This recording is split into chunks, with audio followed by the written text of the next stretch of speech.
This call is now being recorded. Okay, mike നിങ്ങളോട് unmute ചെയ്യാൻ പറയുന്ന സമയത്ത് അൺമ്യൂട്ട് ചെയ്യാം കേട്ടോ. നിലവില് പുതിയ മാറ്റങ്ങൾ, ഡിഗ്രി പഠനത്തിൽ വന്നിട്ടുള്ള മാറ്റങ്ങൾ നിങ്ങളൊക്കെ അറിഞ്ഞിട്ടുണ്ടാവും. ഈ മാറ്റങ്ങൾ വന്നതിന് ശേഷം പലപ്പോഴും പല ആളുകൾക്കും പല ഡൗട്ടുകളുമാണ്. 4 വർഷത്തേക്ക് ഡിഗ്രി മാറ്റി എന്ന് പറഞ്ഞിട്ടുള്ള ന്യൂസസ് നമ്മൾ കണ്ടു. പിന്നെ ചില യൂണിവേഴ്സിറ്റീസ് ഒക്കെ ചില സബ്ജക്ട്സ് മാത്രം 4 വർഷത്തേക്ക് ആക്കി എന്ന് പറഞ്ഞു. ബാക്കിയുള്ള സബ്ജക്ട്സ് ഒക്കെ ഇപ്പോഴും 3 വർഷത്തിൽ തന്നെ തുടരുന്നു എന്ന് പറഞ്ഞു. ഇങ്ങനെയൊക്കെ കൂടി ആയപ്പം ആളുകൾക്ക് അല്ലെങ്കിൽ പഠിതാക്കൾക്ക് മൊത്തം വളരെ വലിയ രൂപത്തിലുള്ള സംശയങ്ങൾ ഉടലെടുത്തിട്ടുണ്ട് അല്ലെ. ഈ ഒരു 4 വർഷം എന്നുള്ളത് കൊണ്ട് എന്താ ഒരു മാറ്റം? 4 വർഷം പഠിച്ചാൽ എന്താ പ്രത്യേകത? 3 വർഷം പഠിച്ചാൽ പോരെ? 4 വർഷത്തേക്ക് മാറ്റിയ ഡിഗ്രി പിന്നെ 4 വർഷം പഠിച്ചാൽ മാത്രമേ നമുക്ക് കിട്ടത്തുള്ളൂ. അതല്ല അതൊരു 3 മാസം കൊണ്ടൊക്കെ അല്ലെങ്കിൽ 3 വർഷം കൊണ്ടൊക്കെ എഴുതിയെടുത്താല് കഴിയോ? ഇങ്ങനെ തുടങ്ങിയിട്ടുള്ള വ്യത്യസ്തങ്ങളായ കൺസേൺസ്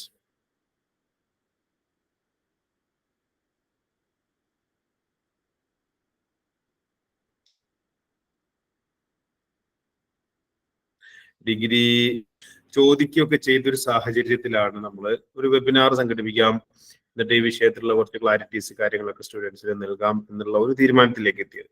അപ്പൊ നമ്മുടെ ഈ ഒരു വിഷയത്തിലേക്ക് കടക്കുന്നതിന് മുമ്പ് ഈ ഒരു പ്രോഗ്രാമിലേക്ക് ഇവിടെ എത്തിയ എല്ലാ ആളുകളെയും once again I would like to welcome to you on behalf of Ejumi family. Ejumi ഫാമിലിയുടെ പേരിൽ നിങ്ങളൊക്കെ ഞാൻ ഈ ഒരു പ്രോഗ്രാമിലേക്ക് സ്വാഗതം ചെയ്യുകയാണ്. നിങ്ങളുടെ കൂട്ടത്തിൽ എത്ര ആളുകൾക്ക് എജൂമി അറിയാം? ഒന്ന് യെസ് ഓർ നോ അടിക്കോ. എജൂമി എന്താണ് എന്നുള്ളത്, എജൂമിയെ പറ്റിയിട്ട് എന്തെങ്കിലുമൊക്കെ അറിയുന്ന ആളുകൾ നിങ്ങൾക്ക് അറിയോ ഇല്ലേ? യെസ് ഓർ നോ ഒന്ന് ടൈപ്പ് ചെയ്യോ. അറിയുന്നവരൊക്കെ ഒന്ന് യെസ് എന്ന് അടിക്കോ, ഇല്ലെങ്കിൽ നോ എന്ന് അടിക്കോ.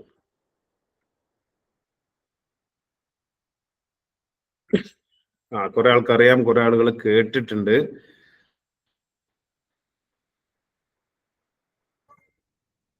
Okay, thank you.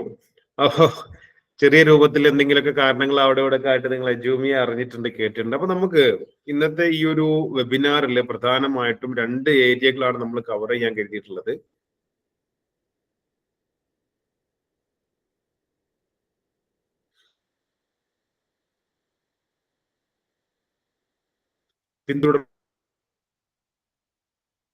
നമ്മുടെ പഠനത്തിൽ എന്താക്കണം, ഡിസ്കസ് ചെയ്യണം, നിങ്ങളുടെ ഡൗട്ട്സ് ഒക്കെ ഒന്ന് ക്ലിയർ ചെയ്യണം.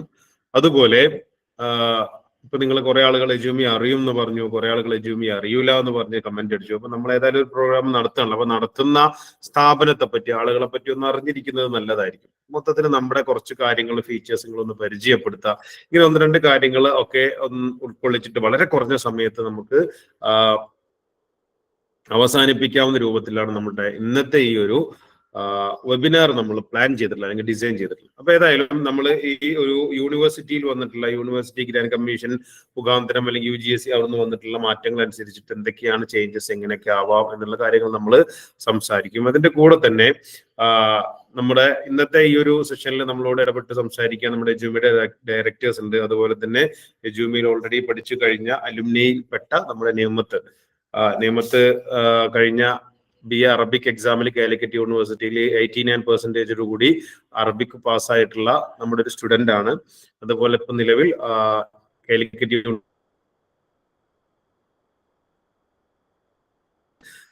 നമ്മുടെ എജൂമിയുടെ സ്റ്റുഡന്റ് ആയിരുന്നു നിയമത്ത്. അപ്പൊ നിയമത്ത് മൊത്തത്തില് ഡിഗ്രി പഠനത്തിന്റെ ഇമ്പോർട്ടൻസിനെ പറ്റിയിട്ടും അവര് ഒരു 3 വർഷം അല്ലെങ്കിൽ അതിൽ കൂടുതൽ എജൂമിയിൽ യാത്ര ചെയ്ത ആളുകളാണ്. അപ്പൊ അവർക്കുണ്ടായിട്ടുള്ള എക്സ്പീരിയൻസ്, ശ്രദ്ധിക്കേണ്ട കാര്യങ്ങൾ, നമുക്ക് പറ്റിപ്പോയേക്കാവുന്ന തെറ്റുകൾ അല്ലെങ്കിൽ നമ്മൾ അറിയാതെ ചെയ്തേക്കാവുന്ന, എടുത്തേക്കാവുന്ന റോങ് ഡിസിഷൻസ് തുടങ്ങിയിട്ടുള്ള കാര്യങ്ങളിലേക്കൊക്കെ ഒന്ന് ഇറങ്ങി ചെന്നിട്ട് കുറച്ച് കാര്യങ്ങൾ നമ്മളായിട്ട് ഷെയർ ചെയ്യും.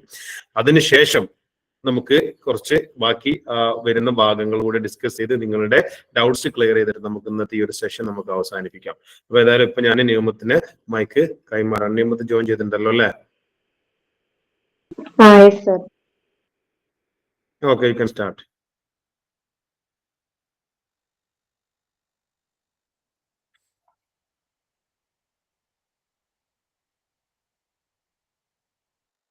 ഹായ് ഓൾ, അസ്സലാമു അലൈക്കും വറഹ്മത്തുള്ളാഹ്. എൻ്റെ വോയിസ് ഓഡിബിൾ ആണല്ലോ അല്ലേ? ഓക്കെ അല്ലേ? ഓക്കെ. എന്തായാലും ഈ ഒരു സെഷൻ ഇനിയുള്ള ഡിഗ്രി സ്റ്റുഡൻസിന് പിന്നെ ഒരു പ്രചോദനമാവട്ടെ എന്ന് തുടക്കത്തിൽ തന്നെ ആശംസിക്കുകയാണ്. അതേപോലെ ഈ ഒരു വേദിയിൽ എനിക്ക് നിങ്ങളോട് പങ്കിടാൻ പറ്റിയതിന് അവസരം തന്ന അജൂമി ഡയറക്ടർ ബോർഡിന് വളരെയധികം സന്തോഷം അറിയിക്കുകയാണ്. അതിൻ്റെയൊക്കെ മുന്നേ നിങ്ങളോട് ഫസ്റ്റ് ഇന്ററാക്ട് ചെയ്യുമ്പോൾ എനിക്ക് ആദ്യം പറയാനുള്ളത്, നമ്മൾ ഒരു ഓൺലൈൻ കോഴ്സിന് ഇപ്പൊ ഒരുപാട് കോഴ്സുകൾ ഇന്ന് അവൈലബിൾ ആണ്. അപ്പം നമുക്കൊരു പേടി ഉണ്ടാവും, എന്താണ് അതിന്റെ അവസ്ഥ. ഇപ്പൊ കുറെ ഫേക്ക് കാര്യങ്ങളുണ്ട്. എല്ലാതും കുറെ കാര്യങ്ങള് ഫേസ്ബുക്കിലായിട്ടും വാട്സപ്പിലായിട്ടും നമ്മൾ ഷെയർ ചെയ്യുന്ന കാണുന്നുണ്ട്, കേൾക്കുന്നുണ്ട്. അപ്പൊ ഇതൊക്കെ എത്രത്തോളം ശരിയാണ്, ഇവര് പറയുന്നൊക്കെ തള്ളാണോ എന്നൊക്കെ നമുക്ക് തോന്നി പോകാറുണ്ട് അല്ലേ? ഇപ്പം പല പരസ്യങ്ങള് ഇതൊക്കെ പരസ്യം മാത്രമേ ഉള്ളൂ എന്നുള്ള രീതിയിലുള്ള ഒരുപാട് സ്ഥാപനങ്ങളായാലും സംരംഭങ്ങളായാലും അങ്ങനെ ഒരുപാട് ഓൺലൈൻ പ്ലാറ്റ്ഫോംസ് ഇന്ന് നമുക്ക് കാണാൻ പറ്റുന്നുണ്ട്. പക്ഷെ ഇതിൽ നിന്നൊക്കെ വ്യത്യസ്തമായിട്ടാണ് എജൂമി നമുക്ക് തരുന്നത്. നിങ്ങൾക്ക് എല്ലാവർക്കും 100% എജൂമിയെ അവര് പറയുന്ന കാര്യങ്ങൾ അവര് നിങ്ങൾക്ക് നൽകും, പ്രൊവൈഡ് ചെയ്യും എന്ന് പറയുന്ന കാര്യങ്ങൾ അവർ പ്രൊവൈഡ് ചെയ്തിരിക്കും. അത് 100% നിങ്ങൾക്ക് വിശ്വസിക്കാം. ഞാന് 3 വർഷമായിട്ട് ഡിഗ്രി കംപ്ലീറ്റ് ചെയ്തു. BA അറബിക് ആയിരുന്നു ഉണ്ടായിരുന്നത്. കാലിക്കറ്റ് യൂണിവേഴ്സിറ്റിയില് ഡിസ്റ്റൻസ് എഡ്യൂക്കേഷന്റെ ഭാഗത്ത് നല്ലൊരു പെർസെൻറ്റേജോട് കൂടെ പാസ്സാകാൻ എനിക്ക് പറ്റി. നേരത്തെ സാറ് പറഞ്ഞു 89% കൂടെ എനിക്ക് പാസ്സാകാൻ പറ്റി. SDE വിഭാഗത്തില് 89% എന്ന് പറഞ്ഞാല് നമ്മള് പൊതുവെ റാങ്ക് ലിസ്റ്റിൽ വരാനുള്ളൊരു പെർസെൻറ്റേജ് ഉണ്ട് എന്നാണ് എനിക്ക് അറിയാൻ പറ്റിയത്. എന്തായാലും വെയിറ്റിംഗ് ആണ്. അതേപോലെ തന്നെ നമ്മുടെ ഏറ്റവും വലിയ സപ്പോർട്ട് എന്ന് പറഞ്ഞാല് നമ്മുടെ ഫാക്കൾട്ടീസും അതേപോലെ ഈ ഡയറക്ടർ ബോർഡും ആണ് കേട്ടോ. ഇപ്പൊ നിങ്ങളോട് സംസാരിച്ച ആള് one of the directors from എജൂമി, സേഫ് സർ എന്നാണ് സാറിന്റെ പേര്. സാറ് നമുക്ക് തന്നിരുന്ന ക്ലാസ്സുകളൊക്കെ, അതായത് ഞങ്ങൾക്ക് ഫസ്റ്റ് ടൈമില് ഡിഗ്രിക്ക് ചേരുന്നതിന്റെ ആ ഒരു സ്റ്റാർട്ടിങ് ടൈമില് ഫൗണ്ടേഷൻ കോഴ്സ് എന്ന് പറഞ്ഞിട്ട് കമ്പ്യൂട്ടർ സ്കില്ലിന്റെയും അതേപോലെ ലാംഗ്വേജ്, ഇപ്പം പലരും ഇതിലൊക്കെ ഇങ്ങനത്തെ ഒരു ഓൺലൈൻ പ്ലാറ്റ്ഫോം പൊതുവെ എന്തുകൊണ്ടാണ് നമ്മൾ തിരഞ്ഞെടുക്കുന്നത്? റെഗുലർ ആയിട്ട് നമുക്ക് അസൗകര്യങ്ങൾ ഉണ്ടായതുകൊണ്ട്. ചിലപ്പോ ഗേൾസ് ആണെങ്കിൽ മാരീഡ് ആയിട്ടോ അല്ലെങ്കിൽ പിന്നെ അന്ന് ഞാൻ പഠനം സ്റ്റോപ്പ് ചെയ്തതാണ്, എനിക്ക് ഇനിയും പഠിക്കണം, എൻ്റെ ഡ്രീംസ് ഒക്കെ അച്ചീവ് ചെയ്യണം, എനിക്ക് നല്ലൊരു ജോബ് വേണം, എനിക്ക് ഇങ്ങനെയൊക്കെ ഗോൾ ഉണ്ടായിരുന്നു, പക്ഷെ അതൊക്കെ ബ്രേക്കായി, ഇനി എനിക്ക് അത് വീണ്ടും റീഗെയിൻ ചെയ്യണം എന്ന് താല്പര്യപ്പെടുന്ന ആളുകളാണ് ഓൺലൈനെങ്കിൽ അങ്ങനെ ഡിസ്റ്റൻസ് ആയിട്ടെങ്കിലും പഠിക്കാനും മുന്നോട്ട് വരുന്നത്. ഇനിയിപ്പോ ഇവൻ ജെൻസ് ആണെന്നുണ്ടെങ്കിൽ പള്ളിയിലോ അല്ലെങ്കിൽ ദർസായിട്ടോ അല്ലെങ്കിൽ വേറെ എന്തെങ്കിലും സിറ്റുവേഷൻ കൊണ്ട് ജോബ് കാരണമായിട്ടോ റെഗുലർ ആയിട്ട് പോകാൻ പറ്റാത്ത ആളുകളായിരിക്കും ഇതിൽ ഉണ്ടാവുക. അപ്പോ ഈ ഓൺലൈൻ മീഡിയയിലൂടെ പഠിക്കുമ്പോൾ പൊതുവെ കുട്ടികൾക്ക് ഉണ്ടാകുന്ന ഒരു ആശങ്കയാണ്, നമുക്ക് ഒരു അറ്റാച്ച്മെന്റ് ഉണ്ടാവുമോ? ഓൺലൈനിലൂടെ എത്രത്തോളം കുട്ടികളായിട്ടും ടീച്ചേഴ്സിനൊക്കെ ആയിട്ടൊക്കെ നമുക്ക് അറ്റാച്ച്ഡ് ആകാൻ കഴിയും എന്നൊക്കെ ഒരു ഉത്കണ്ഠ ഉണ്ടാവും, പേടി ഉണ്ടാവും. നമ്മൾ ഒറ്റയ്ക്ക് ഇങ്ങനെ ഇരുന്ന് പഠിക്കണം, ബോറിംഗ് ആണ്, ചടപ്പാണ്. അതൊക്കെയാണല്ലോ ഇപ്പത്തെ ജനറേഷനിലേക്ക് ചേർത്തിട്ടാട്ടോ ഞാൻ പറഞ്ഞേ. ഇപ്പത്തെ ജനറേഷന് ഫുള്ള് എന്റർടൈൻമെന്റ്, എൻജോയ്മെന്റ് ഇതൊക്കെയാണല്ലോ മെയിൻ. അപ്പൊ ഇങ്ങനെ വീട്ടിലിരുന്ന് ഒറ്റയ്ക്ക് പഠിക്കുക, അതൊക്കെ ഒരു അരോചകമായിട്ട് ഫീൽ ചെയ്യുന്ന ഒരു ജനറേഷനിലൂടെ കടന്നു പോകുന്ന നമ്മൾക്ക് ഇങ്ങനെ ഒരു ഓൺലൈൻ പ്ലാറ്റ്ഫോം എന്ന് പറഞ്ഞാല് വളരെയധികം ഇതാണ്, സ്യൂട്ടബിൾ ആണ്. ഞാൻ പറയാൻ കാര്യം എന്താന്ന് വെച്ചാല്, ഞാന് എൻ്റെ KG മുതല് ഇപ്പോ ഞാൻ ഓൾറെഡി ഒരു സൈക്കോളജി ഡിഗ്രി കഴിഞ്ഞ ആളാണ്. അപ്പോ ആ ഒരു ഡിഗ്രി കഴിയുന്ന സമയം വരെ ഇൻട്രോവേർട്ട് എന്ന് തന്നെ ഏറെക്കുറെ പറയാം. എൻ്റെ ഏജ് മേറ്റ്സിനൊന്നും കൂടുതൽ മിങ്കിൾ ആയിട്ടുണ്ടായിരുന്നില്ല. കൂടുതലെന്നല്ല, എൻ്റെ ഫ്രണ്ട് സർക്കിളില് വളരെ തുച്ഛം ആളുകൾ, 1-2 പേര് അങ്ങനെ ഉണ്ടായിരുന്നുള്ളൂ ഇത്രയും കാലമായിട്ട്. പക്ഷെ ഈ ഓൺലൈൻ പ്ലാറ്റ്ഫോം എജൂമി നമുക്ക് തന്നിട്ടുള്ള ഒരു ചേഞ്ച് എന്ന് പറഞ്ഞാല് അത് ഭയങ്കരമാണ്. എനിക്കിപ്പോ ഒരുപാട് ഫ്രണ്ട്സ് ഉണ്ടെന്ന് വെച്ചാൽ എണ്ണമറ്റ ഫ്രണ്ട്സ് ഉണ്ട് എൻ്റെ ഏജിലുള്ള അല്ലെങ്കിൽ എന്റെ സഹപാഠികളായിട്ട് എനിക്ക് ഒരുപാട് ഫ്രണ്ട്സ് ഉണ്ട്. അപ്പം ഒരു ഓൺലൈനിലൂടെ ഞാൻ ഇത്രയും ഫ്രണ്ട് സർക്കിൾ ഉണ്ടാക്കി, ടീച്ചേഴ്സിനായിട്ട് ഭയങ്കര അറ്റാച്ച്മെന്റ് ഉണ്ട്, ഫാക്കൾട്ടീസ് നല്ല ഭയങ്കര സപ്പോർട്ടാണ്. എന്റെ ഓരോ മുന്നോട്ടുള്ള ചലനത്തിനും അവര് തരുന്ന ഒരു അപ്രീസിയേഷൻ, മോട്ടിവേഷൻ, അവരുടെ ഭാഗത്തു നിന്നുള്ള ഇൻസ്പയറിങ്, ഇതൊക്കെ ഒരിക്കലും മറ്റൊന്നും ഓൺലൈൻ പ്ലാറ്റ്ഫോമിൽ കിട്ടോ എന്ന് എനിക്ക് അറിയില്ല, ഞാനിതുവരെ കണ്ടിട്ടുമില്ല. ഈവൻ നമ്മൾക്ക് ഒരുപാട് ഓൺലൈൻ ഇതുപോലത്തെ സംരംഭങ്ങൾ ഞാൻ കണ്ടിട്ടുണ്ട്. എനിക്ക് കുറച്ചൊക്കെ അറിയാം. ഞാൻ ഇങ്ങനെ പിന്നെ ഒരുപാട് കാര്യങ്ങൾ അന്വേഷിക്കുന്ന കൂട്ടത്തിൽ ഇതും ഞാൻ നോക്കിയിട്ടുണ്ടായിരുന്നു, ചേരാൻ പറ്റിയത് വേറെ ഏതാണെന്നുള്ള നിലക്ക്. പക്ഷെ അതിലൊക്കെ ഇവര് വെറും എന്താ പറയാ, ഒരു ബോണ്ടും ഉണ്ടാവില്ല. ടീച്ചേഴ്സും സ്റ്റുഡൻസും തമ്മിലൊന്നും ഒരു ബോണ്ടും ഉണ്ടാവില്ല. എങ്ങനെയാണ് ഉണ്ടാവുക? ഞങ്ങൾക്ക് ക്ലാസ് പിന്നെ ഫുള്ള് ലൈവ് ആയിരുന്നു. എല്ലാ ക്ലാസ്സും ഫുള്ള് ലൈവ്, ഓരോ ദിവസം ഓരോ സബ്ജക്റ്റ് ടൈം ടേബിൾ ഇട്ടിട്ട് ഫുൾ ലൈവ് സെഷൻസ് ആയിരുന്നു. അപ്പോ ഇനി നിങ്ങൾക്ക് ഇനി എങ്ങനെയാന്ന് വെച്ചാൽ അത് ഒരു ടീച്ചേഴ്സ് പറയായിരിക്കും, റെക്കോർഡഡ് പ്ലസ് ലൈവ് ആണ് ഉണ്ടാവുക. ഇടയിൽ ലൈവ് തന്നിട്ട് കാര്യം അതായിരിക്കും ഒന്നുകൂടെ ബെറ്റർ. ബിക്കോസ് ഇപ്പൊ ഞാൻ ലൈവ് സെഷൻ ഫുള്ള് പങ്കെടുത്ത ആളാണല്ലോ. അപ്പൊ ആ ആളെന്ന് എനിക്ക് പറയാണ്, നമുക്ക് എപ്പോഴും ലൈവില് പങ്കെടുക്കാന് നമ്മുടെ സിറ്റുവേഷൻസ് സമ്മതിക്കൂല. പിന്നെ എല്ലാ കുട്ടികൾക്കും ഒരുപോലെ ഇതില് ജോയിൻ ആവാന് ലൈവ് സെഷൻസ് ആകുമ്പോൾ നടക്കൂല. പിന്നെ അപ്പം അതില് ഒരുപാട് കുട്ടികളെ പരാതി പറയാറുണ്ടായിരുന്നു, ഞങ്ങൾക്ക് ഈ ടൈമിൽ പറ്റുന്നില്ല.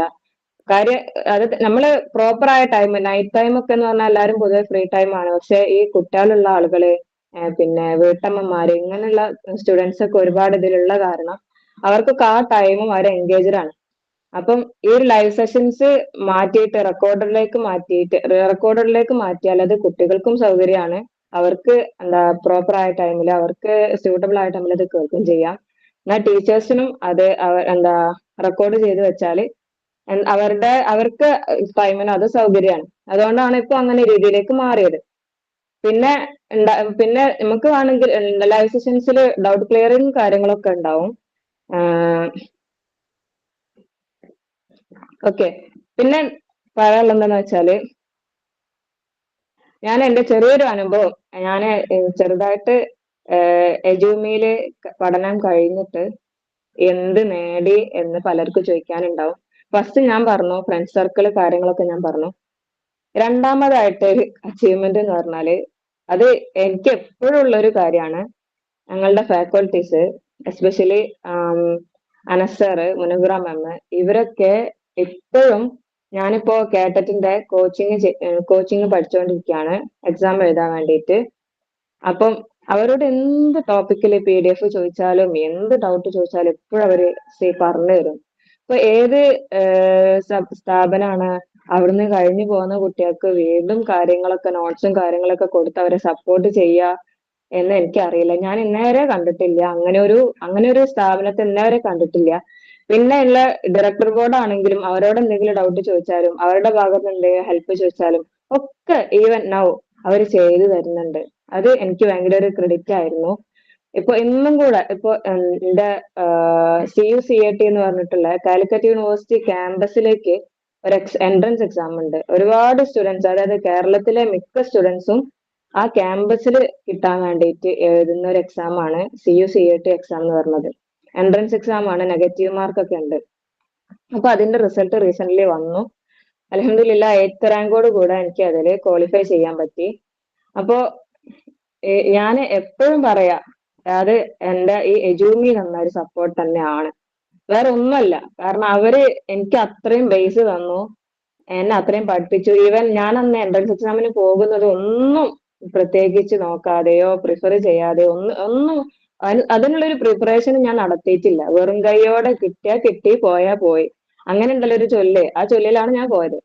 അപ്പൊ അങ്ങനെ പോയി എഴുതിയിട്ടും 8th റാങ്ക് എനിക്ക് അച്ചീവ് ചെയ്യാൻ പറ്റി. ഞാനും ഫസ്റ്റ് റാങ്ക് ഹോൾഡറും തമ്മിൽ ആകെ 6 മാർക്ക് വേരിയേഷനേ ഉള്ളൂ, 6 മാർക്കിന് വ്യത്യാസമേ ഉള്ളൂ.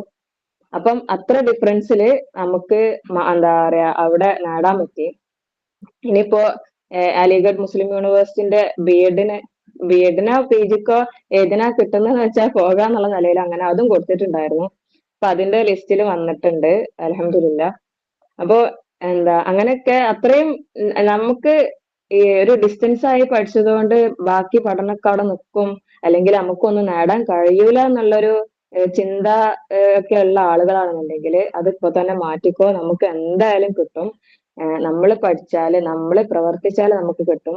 പിന്നെ എന്റെ ഒരു പോയിന്റ് ഓഫ് വ്യൂല് നമ്മൾ പഠിക്കേണ്ട മെത്തേഡ്, എല്ലാവർക്കും ഓരോ സ്യൂട്ടബിൾ മെത്തേഡ് ഉണ്ടാവും, എല്ലാവർക്കും അത് സ്വീകരിക്കാം. പക്ഷെ ഞാൻ എന്റെ അനുഭവത്തിൽ പറയാണ്, ഏറ്റവും നല്ലത് ടീച്ചേഴ്സിൽ നിന്ന് നോട്ട്സ് വാങ്ങാതെ, അല്ലെങ്കിൽ അവരുണ്ടാക്കിയ PPTs, അവരുണ്ടാക്കിയ നോട്ട്സ് വാങ്ങാതെ നമ്മൾ സ്വമേധയാ നോട്ട്സ് പ്രിപ്പയർ ചെയ്തിട്ട് ലെക്ചർ നോട്ട്സ് എഴുതിയിട്ട് സ്വന്തമായിട്ട് പഠിക്കുക. കൂടെ തന്നെ ഓൺലൈൻ ആയതുകൊണ്ട് പ്രത്യേക ഒരു കാര്യം കൂടെ നമ്മൾ ശ്രദ്ധിക്കാനുണ്ട്. എന്താന്ന് വെച്ചാല് നമുക്ക് ഏറ്റവും കംഫർട്ടബിൾ ആയ ഒരു സ്റ്റഡി കമ്പാനിയനെ ചൂസ് ചെയ്യുക എന്നുള്ളതാണ്. അങ്ങനെ ഒരു സ്റ്റഡി കമ്പാനിയനെ, ഒരു കോമ്പറ്റേറ്റീവ് ചെയ്യാൻ പറ്റിയ ഒരാള് നമ്മൾ കണ്ടെത്തുകയും ആ ആളിനായിട്ട് എപ്പോഴും പഠിക്കാനുള്ള കാര്യങ്ങൾ നോക്കുക, അവരായിട്ട് ഡിസ്കസ് ചെയ്യുക, ചർച്ച ചെയ്യുക. ഇനി നമ്മള് കുറച്ച് കുട്ടികൾ ചേർന്നിട്ട് ഇനി കോളിലൂടെ ആണെങ്കിലും മീറ്റിലൂടെ ആണെങ്കിലും അങ്ങനെയൊക്കെ ഡിസ്കസ് ചെയ്ത് പഠിച്ച്, ഇനിയിപ്പോ നല്ലോണം അറിയുന്ന ഒരാളുണ്ടെന്നുണ്ടെങ്കിൽ അയാൾ ബാക്കിയുള്ള കുട്ടികൾക്ക് എന്താ ചെയ്യുക, അവർക്ക് അറിയുന്നതൊക്കെ പറഞ്ഞു കൊടുക്കുക. ഇതൊക്കെ ഞാൻ ചെയ്തിരുന്നു കേട്ടോ. എനിക്ക് ഓർമ്മയുണ്ട്, ഞങ്ങളുടെ ഫസ്റ്റ് സെമ്മ് സെക്കൻഡ് സെമ്മ് സമയത്തൊക്കെ ഞാൻ അറിയാലോ കറക്റ്റ് നോട്ട് എഴുതും. എല്ലാതും ലൈവ് സെഷൻസിൽ നിന്ന് ഫുള്ള് നോട്ട് എഴുതും. അപ്പം ജസ്റ്റ് ലെറ്റർ നോട്ട് എഴുതുള്ളൂ, അല്ലാതെ അത് കഴിഞ്ഞ ശേഷം ബുക്കും ഇതൊക്കെ വെച്ചിട്ട് ക്ലാസ് ഒക്കെ വെച്ചിട്ട് കറക്റ്റ് നോട്ട് എഴുതും, നല്ല വൃത്തിയിൽ നോട്ട് എഴുതും. അപ്പൊ അങ്ങനെ ഒരു ശീലം എനിക്കുള്ളത് കൊണ്ട് തന്നെ എന്റെ നോട്ട് മറ്റുള്ളവർക്കും ഹെൽപ്ഫുൾ ആകുമല്ലോ എന്ന് വിചാരിച്ച് ഞാൻ അത് എന്ത് ചെയ്യാറുണ്ടായിരുന്നു, നമ്മളെ ഗ്രൂപ്പിൽ ഷെയർ ചെയ്യാറുണ്ടായിരുന്നു. അതുകൊണ്ട് തന്നെ എല്ലാവർക്കും അത് ഭയങ്കര ഹെൽപ്ഫുൾ ആയിരുന്നു. ഞങ്ങൾക്ക് ഡിസ്കഷൻ ഗ്രൂപ്പ് എന്ന് പറഞ്ഞിട്ട് ഞങ്ങൾക്ക് ഒരു ഗ്രൂപ്പ് ഉണ്ടായിരുന്നു. ആ ഗ്രൂപ്പില് എല്ലാവർക്കും ഞാൻ പറഞ്ഞു കൊടുക്കും. എനിക്ക് തോന്നുന്നു അങ്ങനെയൊക്കെ ഞാൻ പറഞ്ഞു കൊടുത്ത കാര്യങ്ങള് മറ്റുള്ളവർക്ക് എന്താ പറയാ, ഞാൻ ഹെൽപ്പ് ചെയ്ത് അവർക്ക് ഉള്ള ഡൗട്ട്സിനെ ക്ലിയർ ചെയ്ത് കൊടുത്ത കാര്യങ്ങള് എക്സാമിന് വരുമ്പോ എനിക്കത് കൂടുതൽ ഓർമ്മ വരാറുണ്ട്. ഇപ്പൊ എവിടെയെങ്കിലും ഞാൻ ആർക്കെങ്കിലും പറഞ്ഞു കൊടുത്ത കാര്യം ഞാൻ അത് തലേന്ന് നോക്കിയിട്ടില്ല, എക്സാമിന് മുന്നേ നോക്കിയിട്ടില്ല എന്നുണ്ടെങ്കിലും എനിക്കത് അപ്പൊ ആ ഒരു കാര്യത്തിലേക്ക് മാത്രമാണല്ലോ കോൺസെൻട്രേറ്റ് ചെയ്യുന്നത്. അപ്പൊ എനിക്ക് അതുകൊണ്ട് അത് ഓർമ്മ വന്ന് എനിക്ക് എഴുതാൻ പറ്റാറുണ്ട്. പല കാര്യങ്ങളും എന്റെ മൈൻഡിൽ ക്ലിക്ക് ആവുന്നത് തന്നെ അതുകൊണ്ടാണ്. അങ്ങനെ ഒരു കാര്യം നിങ്ങൾ ചെയ്താൽ നല്ല ഗുണമാവും. പിന്നെ ഈ സേഫ് സാർ തന്നെ നമ്മുടെ ഇതുപോലെ ഒരു ഓറിയന്റേഷൻ സെഷൻ ഞങ്ങൾക്ക് ഉണ്ടായിരുന്നു. ആ ടൈമിൽ ഞങ്ങൾക്ക് പറഞ്ഞു ഒരു വലിയൊരു പോയിന്റ്, അത് ഞാൻ ഈച്ച് ആൻഡ് എവറി ടൈം എല്ലാ ഭാഗത്തും ഞാൻ പറയുന്ന ഒരു കാര്യമാണ് പോസ്റ്റ് ഡേറ്റഡ് ചെക്കിന്റെ കാര്യം. അത് എവിടെ മിസ്സാക്കാൻ പറ്റില്ല, കാരണം എന്റെ ജീവിതത്തിൽ ഏറ്റവും ഇൻഫ്ലുവൻസ് ചെയ്തിട്ടുള്ള ഒരു കാര്യമാണ് പോസ്റ്റ് ഡേറ്റഡ് ചെക്ക് എന്ന് പറഞ്ഞ കാര്യം. ഇപ്പൊ അടുത്ത് ഞാനൊരു ലേഖനമല്ല, ഒരു ആളുടെ കുറിപ്പ് വായിച്ചു. ഒരു 10ാം ക്ലാസ്സുകാരിയായിട്ടുള്ള കുട്ടിയാണ്, പേര് ഞാൻ കൃത്യമായിട്ട് ഓർക്കുന്നില്ല. ഒരു സ്ഥാപനത്തിൽ പഠിക്കുകയാണ്, ഇസ്ലാമിക അന്തരീക്ഷത്തിലുള്ള ഒരു സ്ഥാപനമാണ്. അങ്ങനെ പഠിക്കുന്ന ഒരു കുട്ടിയോട് അവിടുത്തെ മേലുദ്യോഗസ്ഥൻ ചോദിച്ചു, എന്താണ്, നമ്മളെല്ലാവരും ചോദിക്കുമല്ലോ എന്താണ് എയിം, എന്താകാനാണ് താല്പര്യം എന്ന്. പണ്ടൊക്കെ നമുക്ക് ടീച്ചർ ആവണം, ഡോക്ടർ ആവണം, എന്താ പറയാ, വക്കീലാവണം, പോലീസ് ആവണം, പൈലറ്റ് ആവണം, 5-6 ഗോൾസ് സെറ്റ് ചെയ്തിരുന്ന ടീമാണ് നമ്മളൊക്കെ. നമുക്കൊന്നും അന്നൊന്നും ഇതുപോലെ ചിന്തിക്കാനോ പ്രവർത്തിക്കാനോ അല്ലെങ്കിൽ ഒരു അപ്ഡേഷനോ നമ്മുടെ കാലത്തില്ല. ഉള്ളവരുണ്ടാകും, അവരെ കുറിച്ചല്ല, എന്റെ കാര്യമാണ് ഞാൻ പറഞ്ഞത്. അപ്പൊ ഇങ്ങനെ ഒരു അംബീഷൻ ഈ കുട്ടിനോട് ചോദിച്ച സമയത്ത് ആ കുട്ടി പറഞ്ഞു, എനിക്ക് 2032 ഗൈനക്കോളജിസ്റ്റ് ആവണം എന്ന്. മനസ്സിലായോ? എന്താണ് ആ കുട്ടി പറഞ്ഞത്? 2032 എനിക്ക് ഗൈനക്കോളജിസ്റ്റ് ആവണം എന്ന്.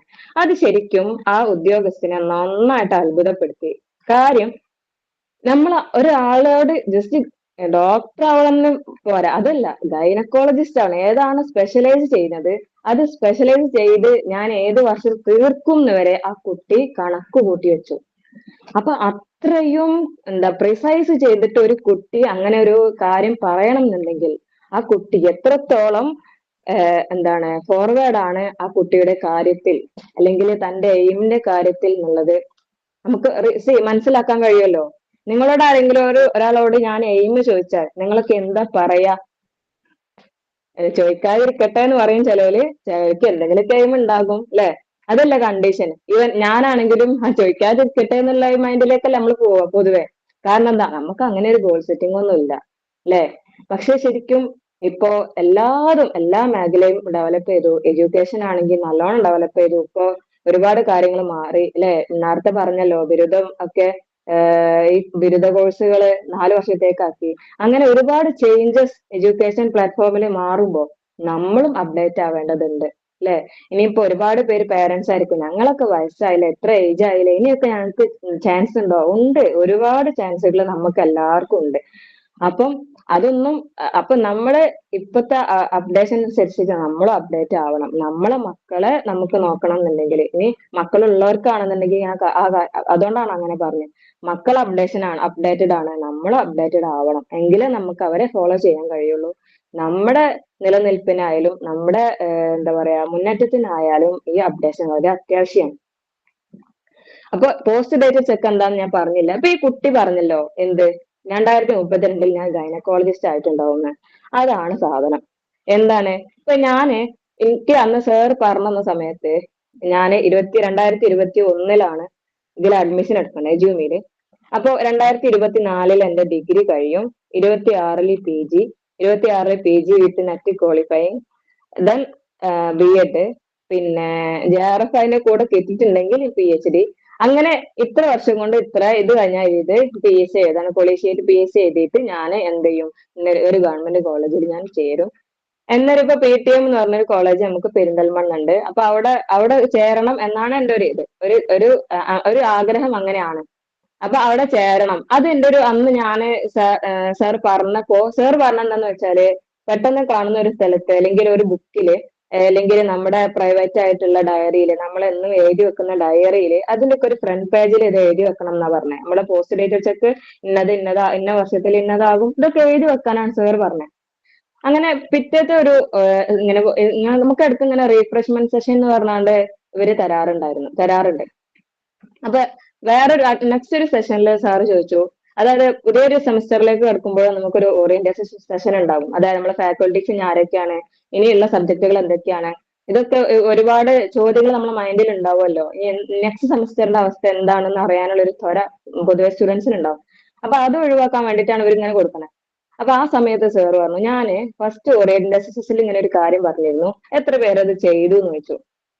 അപ്പം സത്യം പറഞ്ഞാല് നമ്മളിത് എഴുതി വെച്ചിട്ടൊന്നുമില്ല. അപ്പൊ ഞാൻ സാറിനോട് പറഞ്ഞു, സാറേ ഞാൻ എന്ത് ചെയ്തിട്ടില്ല, പേപ്പറിലും ബുക്കിലൊന്നും എഴുതിയിട്ടില്ല, പക്ഷെ ഞാൻ എഴുതി വെച്ചത് എന്റെ ഹൃദയത്തിലാണ് എന്ന് പറഞ്ഞു. അന്ന് എഴുതി വെച്ചത്. ഇപ്പൊ അന്ന് മുതലേ ഞാൻ അന്വേഷിക്കുന്നുണ്ട്, BEdന് മെറിറ്റ് സീറ്റിൽ കിട്ടാൻ എത്ര പെർസെന്റേജ് വേണം, PGക്ക് കിട്ടാൻ എത്ര പെർസെന്റേജ് വേണം, ഇതൊക്കെ എന്റെ മൈൻഡിലുണ്ട്. എനിക്ക് ഒരുപാട് വേറെ ടീച്ചേഴ്സ്, നമ്മൾ കോണ്ടന്റ് ക്ലാസ്സിനൊക്കെ കാലിക്കറ്റ് യൂണിവേഴ്സിറ്റി പ്രൊവൈഡ് ചെയ്യുന്നതാണ് കോണ്ടന്റ് ക്ലാസ് എന്ന് പറഞ്ഞ സാധനം. അപ്പൊ അതിൽ വരുന്ന ടീച്ചേഴ്സിനോടൊക്കെ ഞാൻ ചോദിക്കും, നിങ്ങൾ പഠിച്ചപ്പോ നിങ്ങൾക്ക് ഡിഗ്രിക്ക് എത്രയാണ് പെർസെന്റേജ്? കാരണം അവരൊക്കെ കാണുമ്പോ എല്ലാവരും നമുക്കൊരു ഇൻസ്പിറേഷനായി ഫീൽ ചെയ്യണം. അപ്പൊ ഇവര് നമുക്ക് തരുന്ന ഒരു മോട്ടിവേഷനിൽ നിന്ന്, ആ ഒരൊറ്റ വാക്കിൽ നിന്നാണ്, സാറ് തന്ന ഒറ്റൊരു വാക്കിൽ നിന്നാണ് ഞാൻ എവിടെയെങ്കിലും എത്തിയിട്ടുണ്ടെങ്കിൽ ഞാനിപ്പോ എത്തിയത് ആ ഒരു സാധനത്തിൽ നിന്നാണ്. അപ്പൊ നമുക്ക് എന്തും എയിം ഉണ്ടെങ്കിൽ, നമുക്കൊരു ഉറച്ച തീരുമാനം ഉണ്ടെങ്കിൽ നമുക്ക് എവിടെയും അച്ചീവ് ചെയ്യാം എന്നാണ് എനിക്ക് പറയാനുള്ളത്. പിന്നെ മറ്റൊരു കൺസേൺ ആയുള്ള കാര്യമാണ്, നമ്മൾ ഡിഗ്രി ഒക്കെ കഴിഞ്ഞിട്ട് നമുക്ക് എന്താണ് ഒരു ലാംഗ്വേജ് ഡെവലപ്മെന്റ് നമുക്ക് വേണമല്ലോ. ഇപ്പം ഡിഗ്രി കഴിഞ്ഞ് അല്ലെങ്കിൽ PG കഴിഞ്ഞ് നമ്മൾ ജോബിന് ഇന്റർവ്യൂ എടുക്കുകയാണ്. ആ ടൈമില് നമുക്ക് ഇംഗ്ലീഷ് അത്യാവശ്യമാണല്ലോ. ഇംഗ്ലീഷ് എല്ലായിടത്തും എവിടെ ഇന്റർവ്യൂവിന് പോവുകയാണെങ്കിലും ലാംഗ്വേജ് സ്കിൽ എന്ന് പറഞ്ഞാൽ ഇറ്റ്സ് ബേസിക്. സോ ഇവര് അതും നമുക്ക് നൽകുന്നുണ്ട്. പിന്നെ ഇംഗ്ലീഷ് എൻറിച്ച്മെന്റ് പ്രോഗ്രാംസ് ഒരുപാടുണ്ട് ലാംഗ്വേജ് സ്കില്ല് കൂട്ടാൻ വേണ്ടിയിട്ട്. എല്ലാ വീക്കിലി നടത്തുന്ന റീഡത്തോൺ, ഡിന്നർ ടോക്ക്, ഇതൊക്കെ നിങ്ങൾക്ക് വഴിയെ മനസ്സിലാകും. ഇതൊക്കെ എന്താണ് നിങ്ങൾക്ക് വഴിയെ മനസ്സിലാകും. ഞാൻ ഇപ്പൊ ഒന്നും പറയുന്നില്ല, കാരണം എന്താണ് കാണാൻ പോണ പൂരം പറഞ്ഞറിയിക്കേണ്ട നമ്മൾ പറയാറുണ്ടല്ലോ, അതുപോലെ. പിന്നെ ഇനിയിപ്പോ PSCക്കൊക്കെ നോക്കണം താല്പര്യമുള്ള ആളുകളാണെന്നുണ്ടെങ്കിൽ നല്ലൊരു ഗവൺമെന്റ് ജോബ്. ഇപ്പൊ കൊറോണ കാലത്തൊക്കെ എല്ലാരും ആകെ എന്താ പറയാ ഇതാക്കിയ കാര്യമാണ്, തീരുമാനിച്ച കാര്യമാണ്. കല്യാണം കഴിയാത്ത കുട്ടികൾ എന്ത് പറഞ്ഞു, ഞാൻ ഇനി ഗവൺമെന്റ് ജോലിക്കാരെ കിട്ടുള്ളൂ, ഇതായിരുന്നു അവസ്ഥ അല്ലെ? ആർക്കും ഗവൺമെന്റ് ജോലി ഇല്ലാത്തവർ വേണ്ട എന്നുള്ള അവസ്ഥയിലായിരുന്നു. പിന്നെ ഈ പ്രൈവറ്റ് ജോലിക്കാർക്ക് എങ്ങനെങ്കിലും ഒന്ന് ഗവൺമെന്റ് ജോബ് സെറ്റ് ആക്കണം, എന്നാലേ ഇപ്പൊ കാര്യമുള്ളൂ, ഇങ്ങനെയൊക്കെ എന്താ മനുഷ്യൻ ചെയ്യുക? ഈ ഒരു നിലയില് ആയിരുന്നു എല്ലാവരും ഉണ്ടായിരുന്നത്. അപ്പം ഒരു ഗവൺമെന്റ് ജോബ് എല്ലാവരുടെയും സ്വപ്നമാണ്. അപ്പൊ അതിന് PSC കൂടാതെ കഴിയൂലല്ലോ. സോ പി എസ് സിക്ക് കിട്ടാന് ഇപ്പൊ ഇതിന്റെ പഠനം ഒക്കെ എന്താ പറയാ, ഇതിന്റെ പഠനത്തോട് കൂടെ വേറെ പി എസ് സി കോച്ചിങ്ങിന് പോവുക എന്ന് പറഞ്ഞാല് നമുക്ക് എന്താണ് റിസ്ക് ആയ കാര്യമാണ്. എന്നാല് അങ്ങനത്തെ ഒരു റിസ്ക് ഇനിയില്ല. എന്തുകൊണ്ടെന്ന് വെച്ചാല് നിങ്ങൾ ഇതിൽ ചേരുന്നോട് കൂടെ ഇപ്പൊ വീക്ക്ലി ബ്രെയിൻ ബ്ലാസ്റ്റ് എന്ന് പറഞ്ഞിട്ട് ഒരു സംഭവം നടക്കുന്നുണ്ട്. കറണ്ട് അഫയേഴ്സ്, ആ സമയത്തുള്ള കറണ്ട് അഫയേഴ്സ് ഒക്കെ ഉൾപ്പെടുത്തിയിട്ട് നമുക്കൊരു Q&A തരും, ക്വസ്റ്റ്യൻ ആൻസറിന്റെ സംഭവം തരും. അത് നമ്മൾ പഠിച്ചിട്ട് പിറ്റേന്നായിട്ട് ക്യൂസ് സെഷൻ. അപ്പൊ എല്ലാരും അത് പഠിച്ചിട്ട് ആ ക്യൂസിന് പങ്കെടുക്കുമ്പോ ആ കറണ്ട് അഫയേഴ്സ് ഒക്കെ ആൾക്ക് കിട്ടി. മനസ്സിലായോ?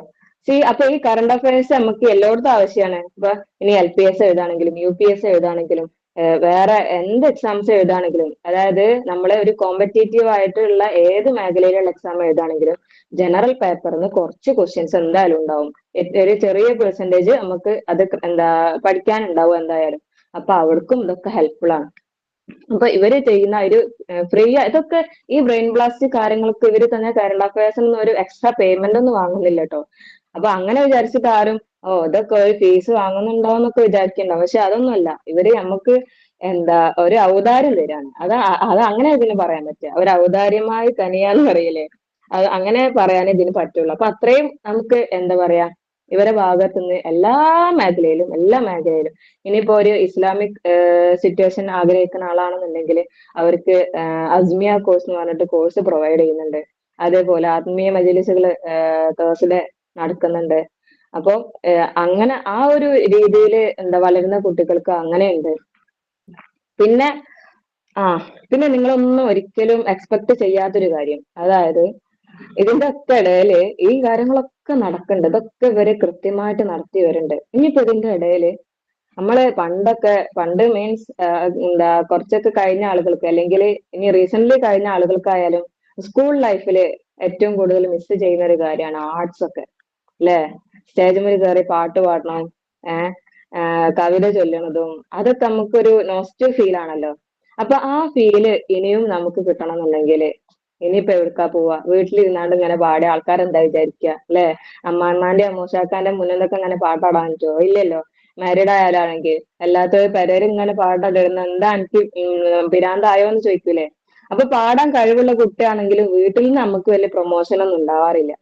ഇനിയിപ്പോ വേറെ എന്തെങ്കിലും കലയിൽ കഴിവുള്ള കുട്ടിയാണെങ്കിലും അത് വീട്ടിൽ നിന്നുള്ള സപ്പോർട്ട് ഉള്ളവരുണ്ട്, അതല്ല, നമുക്കത് എന്താ പറയാ എക്സ്പ്രസ് ചെയ്യാൻ, അത് പ്രകടിപ്പിക്കാനുള്ള, കാഴ്ചവെക്കാനുള്ള ഒരു ചാൻസ് വീട്ടിൽ നിൽക്കണ സംബന്ധിച്ചില്ല. അപ്പം അതിനും ഇവിടെ ഒരു ചാൻസ് ഉണ്ട്. ഓൺലൈനിൽ അസ്ബസ്റ്റ എന്ന് പറഞ്ഞിട്ട് ഒരു പ്രോഗ്രാം ആർട്സ് ഫെസ്റ്റിന്റെ ഭാഗമായിട്ട് നടക്കുന്നുണ്ട്. അതില് ഒരു 1-2 പ്രോഗ്രാം കഴിഞ്ഞ പോലെ വീഡിയോക്കാരം അങ്ങനെ അത് അതില് സംഭവം ഒന്നും ആവില്ല. അങ്ങനെയല്ല കേട്ടോ, ഒരു 35ഓളം പ്രോഗ്രാം. ഞങ്ങളെ കുക്കറി ഷോ ഒക്കെ ഒരു അടിപൊളി കുക്കറി ഷോ ആയിരുന്നു. അപ്പൊ എങ്ങനെ കുക്കറി ഷോ ഒക്കെ നടത്തുക നിങ്ങൾക്ക് വഴിയെ കാണാം. അപ്പൊ അത്രക്കും സെറ്റപ്പില് അസ്ബസ്റ്റ അവര് നടത്തുന്നുണ്ട്. പിന്നെ നമുക്ക് ഏറ്റവും ഇനിയിപ്പോ ഇത് ഇങ്ങനെ കുറെ എക്സ്ട്രാ പരിപാടികൾ കാണാനോ ഇത് മാത്രമാണോ അതില്? അല്ല, നമ്മൾ പഠിക്കണം, പഠനമാണ് മെയിൻ. അത് ഞാൻ ആദ്യം പറഞ്ഞല്ലോ, എങ്ങനെ നോട്ട് ഉണ്ടാക്കണം, ഈ കാര്യങ്ങളൊക്കെ ഞാൻ പറഞ്ഞു. ഇനി എന്താ നമുക്ക് വേണ്ടത്? നമ്മളെ ഉള്ളിലുള്ള മടിയെ മാറ്റലാണ്. അപ്പൊ ആ മടിയെ മാറ്റാൻ ആരെങ്കിലും ഒരാൾ ഇങ്ങനെ ബാക്ക് തള്ളണം, അല്ലെ? ഒരാളുടെ പുഷ് ഉണ്ടായി കഴിഞ്ഞാൽ നമുക്ക് എന്തുണ്ടാവും? അത് ഭയങ്കര ഒരു ഹെൽപ്ഫുൾ ആണല്ലോ. അങ്ങനെ പുഷ് ചെയ്യാൻ ആരെങ്കിലും ഉണ്ടാവോ? ഈ ടീച്ചേഴ്സ് ഒക്കെ ഭയങ്കര എൻഗേജ്ഡ് ആയിക്കാരം, അല്ലെങ്കിൽ ഇനി ഫ്രണ്ട്സ് ആയാലും ഒരു മടിയന്മാരാണെങ്കിൽ കാര്യം കഴിഞ്ഞില്ലേ? പിന്നെ ഉള്ളതില് നല്ലൊരുത്തം പറയും മൂക്കിലെ രാജ്യത്തെ മുറിമുക്കൻ രാജാവ് എന്ന്. അപ്പൊ ഇതാണ് അവസ്ഥ ഉണ്ടാവുക. അപ്പൊ നമുക്കൊരാളെ പുഷ് ചെയ്യാനുണ്ടായാല്, എന്നെ ബൂസ്റ്റ് ചെയ്യാൻ ഒരാളുണ്ടെങ്കിൽ നന്നായിരുന്നു എന്ന് തോന്നാറുണ്ടോ നിങ്ങൾക്ക് പഠന സമയത്ത്? അങ്ങനെ തോന്നാറുണ്ടെങ്കിൽ അതിനിവിടെ പരിഹാരമുണ്ട്. അതിനാണ് പേഴ്സണൽ മെന്റർഷിപ്പ്. നിങ്ങൾക്ക് നല്ലൊരു മെന്റർ ഉണ്ടാവും. നിങ്ങളുടെ പഠന കാര്യങ്ങൾ കൃത്യമായിട്ട് അവരെ ഫോളോ ചെയ്യും.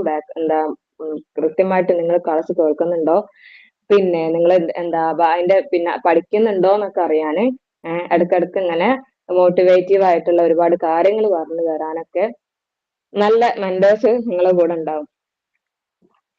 അപ്പോ ഇതൊക്കെ തന്നെയാണ് ഇതിനെ കുറിച്ച് ബേസിക് ആയിട്ട് പറയുകയാണെങ്കിൽ. ഇതിൽ ഒരുപാട് കാര്യങ്ങൾ ഇനി പറയാത്തതുണ്ട്. ഒക്കെ കൂടെ പറഞ്ഞാല് ഇതിനൊരു രസമില്ലല്ലോ. നമുക്ക് ഇനിയും എന്തൊക്കെയോ വരാനുണ്ടെന്ന് പ്രതീക്ഷിച്ചിരിക്കുമ്പോഴാണല്ലോ നമുക്ക് അതിനൊരു മധുരം കൂടാ, അല്ലെ? ഒക്കെ മനസ്സിലാക്കി ഒക്കെ അറിഞ്ഞാണ്ട് പിന്നെ അതിലേക്ക് പോകുമ്പോ അത് രസമില്ല. അപ്പൊ കുറച്ച് എന്തൊക്കെയോ ഇനി ഒരുപാട് എനിക്ക് ഇവിടുന്ന് കിട്ടാനുണ്ട് എന്ന് നമ്മള് എന്താ പറയാ ഹാലൂസിനേറ്റ് ചെയ്യുമ്പോഴാണല്ലോ നമുക്കൊരു എന്തുണ്ടാവുക, അത് കിട്ടാനുള്ള ഒരു ത്വര ഉണ്ടാവുക. അപ്പൊ എല്ലാം കൂടെ ഞാൻ ഇവിടെ പറയുന്നില്ല. ഇൻഷാ അല്ലാ ഒരുപാട് കാര്യങ്ങൾ ഇനിയും ഉണ്ട്. അത് നമ്മളെ ഡയറക്ടർ ബോർഡ് നിങ്ങളോട് പറയുന്നതായിരിക്കും. ഒക്കെ ഞാനിവിടെ അവസാനിപ്പിക്കാൻ ആഗ്രഹിക്കുന്നു. അസ്സലാമു അലൈക്കും വറഹ്മത്തുള്ളാഹി തആല വബറകാതുഹു.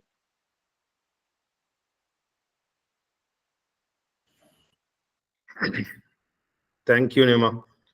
നിയമത്തെ പറഞ്ഞങ്ങളൊക്കെ കേട്ടിട്ടുണ്ടാവും അല്ലേ? സാധാരണ നമ്മൾ വെബിനാറുകളിൽ കാര്യങ്ങൾ പറയുന്നതിന്റെ കൂടെ എജ്യൂമി നമ്മൾ പരിചയപ്പെടുത്താറുണ്ട്. നമ്മൾ തന്നെ പറഞ്ഞറിയുന്നതിന് നല്ല അനുഭവിച്ചറിഞ്ഞവർ പറയുമ്പോൾ ഒരു മാറ്റമുണ്ടല്ലോ. എന്റെ വോയിസ് ക്ലിയർ ആണല്ലോ അല്ലേ? മഴക്കാലമായതുകൊണ്ട് ഇടയ്ക്ക് നെറ്റ്വർക്കിന് പ്രശ്നം വരാറുണ്ടേ. കേൾക്കായില്ലല്ലോ?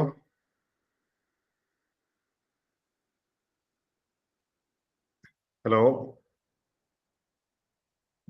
കേൾക്കുന്നുണ്ടല്ലോ അല്ലേ? Okay, Nafees university. Thank you. അപ്പോഴേ ഞാൻ ജസ്റ്റ് സ്ക്രീൻ ഒന്ന് ഷെയർ ചെയ്യുന്നുണ്ട് കേട്ടോ. ഒരു കാര്യം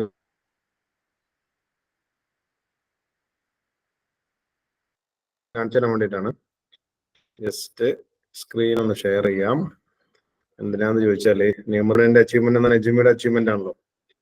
അപ്പോ എന്റെ സ്ക്രീന് കാണുന്നുണ്ടോ? സ്ക്രീൻ കാണുന്നുണ്ടല്ലോ അല്ലേ? ഓക്കെ. സ്ക്രീനിൽ നിങ്ങൾക്ക് കാലിക്കറ്റ് യൂണിവേഴ്സിറ്റിയുടെ നമ്മളിപ്പോ പറഞ്ഞ ലാസ്റ്റ് നടന്ന PG എക്സാമിന്റെ റാങ്ക് ലിസ്റ്റ് കാണുന്നുണ്ടല്ലോ അല്ലെ? ഇതില് 8ാമത്തെ നമ്പർ നിങ്ങൾക്ക് വായിച്ചു നോക്കിയാല് അതിൽ നിങ്ങൾക്ക് കാണാം ബി ന്യൂമത്ത് എന്ന് പറഞ്ഞിട്ടുള്ള പേര് കാണാം. ഇതിപ്പോ നിങ്ങളോട് സംസാരിച്ച ന്യൂമത്തിന്റെ പേരാണ്. അപ്പൊ തള്ളി മറിച്ചതോ അല്ലെങ്കിൽ എന്തെങ്കിലും നമ്മൾ ഇങ്ങനെ മുൻകൂട്ടി കണ്ട് പറഞ്ഞതൊന്നും അല്ല. നമ്മുടെ സ്റ്റുഡൻസിന്റെ അച്ചീവ്മെന്റ്സ് നമ്മളോട് അച്ചീവ്മെന്റ് ആണ്. അപ്പൊ നിയമത്തിന് ഒന്നുകൂടി കൺഗ്രാറ്റുലേറ്റ് ചെയ്യണം നിങ്ങളൊക്കെ മുന്നിൽ വെച്ചിട്ട്. 8ാമത്തെ ലഭിക്കുക എന്ന് പറഞ്ഞാല് അത് സാധാരണ റെഗുലർ ആയിട്ടൊക്കെ പോയി നല്ലോണം മെനക്കെട്ട് പഠിച്ച് അതിനായിട്ടിരിക്കുന്ന ആളുകൾക്ക് കിട്ടുന്ന ഒരു പോസ്റ്റാണ് ഈ ആദ്യത്തെ റാങ്കുകൾ എന്നൊക്കെ പറഞ്ഞത്. അപ്പം ഡിസ്റ്റൻസ് ആയിട്ട് പഠിച്ച് ഏകദേശം റാങ്ക് ലിസ്റ്റിൽ വരാവുന്ന അത്ര പെർസെൻറ്റേജ് ഓഫ് മാർക്കോട് കൂടെ പാസ്സായി അതിന് പുറമെ PG എൻട്രൻസ് എക്സാമിന് കഴിവ് തെളിയിച്ച് നിയമത്ത് നേടി എന്നുള്ളത് നിങ്ങൾക്ക് ഒന്ന് കണ്ടു ബോധ്യപ്പെടാൻ വേണ്ടിയിട്ടാണ് ഞാൻ ഈ ഒരു സ്ക്രീൻ ഷെയർ ചെയ്തത് കേട്ടോ. Okay, thank you. അപ്പോഴ് ഈ ഓൺലൈനായിട്ട് പഠിച്ചു കഴിഞ്ഞാൽ ഇതുപോലെ നമുക്ക് കാര്യങ്ങളായിട്ട് മുന്നോട്ട് പോകാൻ പറ്റുമോ? ഇങ്ങനത്തെ ഒക്കെ കൺസേൺസ് നിങ്ങൾക്ക് ഉണ്ടാവും. പല ആളുകൾക്കും ചോദ്യങ്ങൾ മനസ്സിൽ വരികയും ചെയ്യും. അതിന്റെ മറുപടിയാണ് ഇപ്പൊ സ്ക്രീനിൽ നിങ്ങൾക്ക് കാണിച്ചത്. ഇനി പ്രധാനമായിട്ടും ഇപ്പം നിലവിൽ നമ്മൾ കേൾക്കുന്ന ഒരു സാധനമാണ് നമ്മുടെ ഡിഗ്രി 4 വർഷത്തേക്ക് മാറിയിട്ടുണ്ട് എന്നുള്ളത്. ഇത് കേട്ടത് മുതലേ പലർക്കും ടെൻഷനാണ്. അന്ന് പണ്ട് ചെയ്താൽ മതി, എന്ന 3 വർഷം കൊണ്ട് കഴിഞ്ഞു പോയിനല്ലോ, പിന്നെ 4 വർഷം പഠിക്കണല്ലോ എന്നൊക്കെയുള്ള ടെൻഷനായിരിക്കും നിങ്ങൾക്കൊക്കെ അത് മനസ്സിലുണ്ടാവുകയും ചെയ്യും. അപ്പോൾ ഏകദേശം യൂണിവേഴ്സിറ്റികളിലും നമ്മൾ എജ്യൂമയിലെ ഡിഗ്രി കോഴ്സസ് പ്രൊവൈഡ് ചെയ്യുന്നത് 2 യൂണിവേഴ്സിറ്റീസിൻ്റെത് മാത്രമാണ്. കാരണം ഡിസ്റ്റൻസ് ആയിട്ട് ഡിഗ്രി പ്രൊവൈഡ് ചെയ്യുന്ന ധാരാളം യൂണിവേഴ്സിറ്റികൾ ഇന്ത്യയിലുണ്ട്. നമ്മൾ അതിൽ നിന്ന് ഓപ്റ്റ് ചെയ്തത് 2 ഉള്ളൂ. ഒന്ന് കേരള ഗവൺമെന്റിന്റെ യൂണിവേഴ്സിറ്റി ആയിട്ടുള്ള ശ്രീനാരായണ ഗുരു ഓപ്പൺ യൂണിവേഴ്സിറ്റിയും, രണ്ടാമത്തത് കേന്ദ്ര ഗവൺമെന്റിന്റെ ഓപ്പൺ യൂണിവേഴ്സിറ്റി ആയിട്ടുള്ള ഇഗ്നോ യൂണിവേഴ്സിറ്റി. രണ്ടും ഗവൺമെന്റിന്റെ യൂണിവേഴ്സിറ്റീസ് ആണ്. അപ്പൊ പിന്നെ നമുക്ക് അതിന്റെ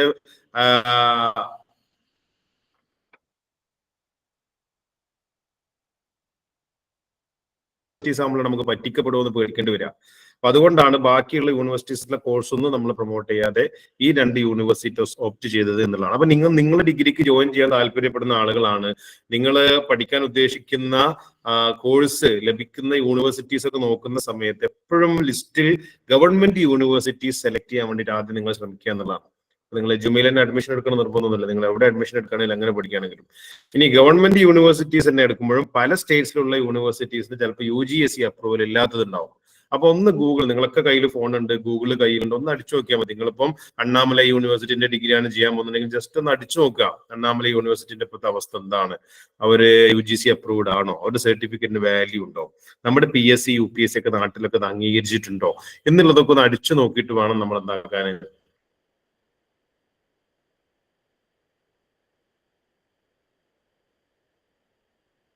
യൂണിവേഴ്സിറ്റി ഓപ്റ്റ് ചെയ്യാൻ.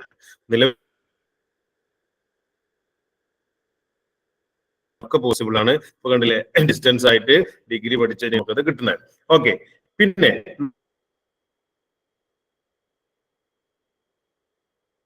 4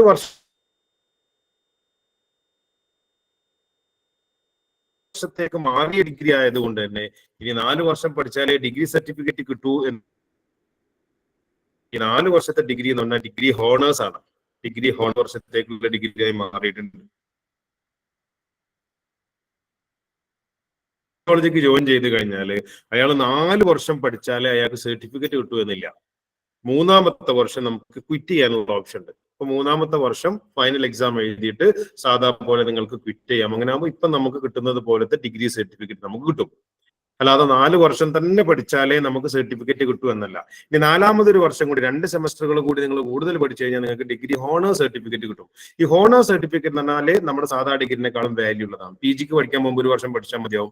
നിങ്ങൾക്ക് സാധാരണ നമ്മൾ ഡിഗ്രി പഠിച്ചു കഴിഞ്ഞാൽ 2 വർഷത്തെ PG ഒക്കെ കഴിഞ്ഞാലേ നമുക്ക് എന്താകാൻ പറ്റുള്ളൂ, ഈ റിസർച്ച് കാര്യങ്ങൾക്കൊക്കെ പോകാൻ പറ്റുള്ളൂ. പക്ഷെ ഇവിടെ ഒരു ഹോണേഴ്സ് ഡിഗ്രി ചെയ്ത് കഴിഞ്ഞാൽ പിന്നെ നമുക്ക് എന്താക്കേണ്ട, വേറെ കോഴ്സിന്റെ ഒരു സപ്പോർട്ടും ഇല്ലാതെ തന്നെ റിസർച്ച് കാര്യങ്ങൾക്കൊക്കെ ഹോണേഴ്സ് സർട്ടിഫിക്കറ്റ് എന്ന് പറയുന്നത്. അപ്പൊ 4 വർഷത്തെ ഡിഗ്രി ചെയ്ത് കഴിഞ്ഞാൽ നമുക്ക് കിട്ടുന്ന സർട്ടിഫിക്കറ്റ് ഹോണേഴ്സ് സർട്ടിഫിക്കറ്റ് ആയിരിക്കും. 4 വർഷത്തേക്ക് മാറ്റിയിട്ടുള്ള ഒരു ഡിഗ്രി പഠിച്ച ഒരാൾ 3 വർഷം കഴിയുമ്പോൾ എനിക്ക് ഡിഗ്രി മതി, 3 വർഷത്തെ ഡിഗ്രി മതി എന്നൊരാൾക്കുണ്ടെങ്കിൽ 6-ാമത്തെ സെമസ്റ്റർ എക്സാം എഴുതി കഴിഞ്ഞാൽ നിങ്ങൾക്ക് ക്വിറ്റ് ചെയ്യാം. ക്വിറ്റ് ചെയ്ത് കഴിഞ്ഞാൽ നിങ്ങൾക്ക് സാധാ കിട്ടുന്ന ഇപ്പോഴത്തെ പോലത്തെ നമ്മുടെ ഒരു ഡിഗ്രി സർട്ടിഫിക്കറ്റ് നിങ്ങൾക്ക് ലഭിക്കും. ഇതാണ് നിലവിൽ വന്നിട്ടുള്ള ഒരു മാറ്റം എന്ന് പറയുന്നത്. പിന്നെ ഒരു കാര്യം, ഡിഗ്രി എന്നുള്ളത് നിങ്ങൾ എല്ലാവരും ഇപ്പം ഇവിടെ ജോയിൻ ചെയ്ത എല്ലാ ആളുകളും ഡിഗ്രി ചെയ്യാൻ ആഗ്രഹിക്കുന്ന ആളുകളായിരിക്കും. നിങ്ങളുടെ ആ ഒരു ഡിസിഷൻ അതിനെ ഞാൻ അപ്രീഷിയേറ്റ് ചെയ്യണം. കാരണം എന്താ, ബേസിക് ക്വാളിഫിക്കേഷൻ എന്നുള്ളതായിട്ട് ഡിഗ്രി മാറാൻ പോവാം. ഇതുവരെ SSLC അല്ലെങ്കിൽ +2 ഒരു ബേസിക് ക്വാളിഫിക്കേഷൻ ആയിരുന്നു. ഇപ്പൊ +2 കഴിഞ്ഞ ഒരാൾ TTC ചെയ്ത് കഴിഞ്ഞാൽ നമുക്ക് പ്രൈമറി സ്കൂളുകളിൽ ടീച്ചറായിട്ട് ജോയിൻ ചെയ്യാൻ പറ്റുമായിരുന്നു. പക്ഷെ ഇനി ഇവിടുന്ന് അങ്ങോട്ട് അത് പറ്റാത്തൊരു സാഹചര്യത്തിലേക്ക് കാര്യങ്ങൾ മാറിക്കൊണ്ടിരിക്കുകയാണ്. ഡിഗ്രി എന്നുള്ളത് ബേസിക് ക്വാളിഫിക്കേഷൻ ആകുമ്പം ഡിഗ്രി UP സ്കൂളിൽ പോയിട്ട് ടീച്ചറായിട്ട് ജോയിൻ ചെയ്യാൻ പറ്റുള്ളൂ എന്നുള്ള അവസ്ഥയിലേക്ക് വരും. ഇപ്പൊ മുമ്പ് TTC ഒക്കെ ചെയ്ത ആളുകൾ വീണ്ടും എന്ത് പഠിക്കേണ്ടി വരും, ഡിഗ്രി കൂടെ പഠിക്കേണ്ട ഒരു അവസ്ഥയിലേക്ക് വരും. അപ്പൊ നിങ്ങൾ ഇപ്പൊ എടുത്ത ഈ ഒരു ഡിസിഷൻ അത് വളരെ വലിയൊരു ഡിസിഷൻ ആണ്. ഇതിൽ നിന്ന് മുന്നോട്ട് പോകാൻ പാടില്ല.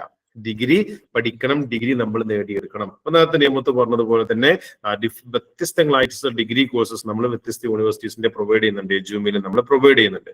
ശ്രീനാരായണ ഗുരു യൂണിവേഴ്സിറ്റിന്റെ സോഷ്യോളജി, അറബി, psychology, politics, history, BC provide ചെയ്യുന്നു. ശ്രീനാരായണ ഗുരു ഇഗ്നോ യൂണിവേഴ്സിറ്റിയുടെ BA ഇംഗ്ലീഷ് ഹോണേഴ്സ് നമ്മൾ പ്രൊവൈഡ് ചെയ്യുന്നു.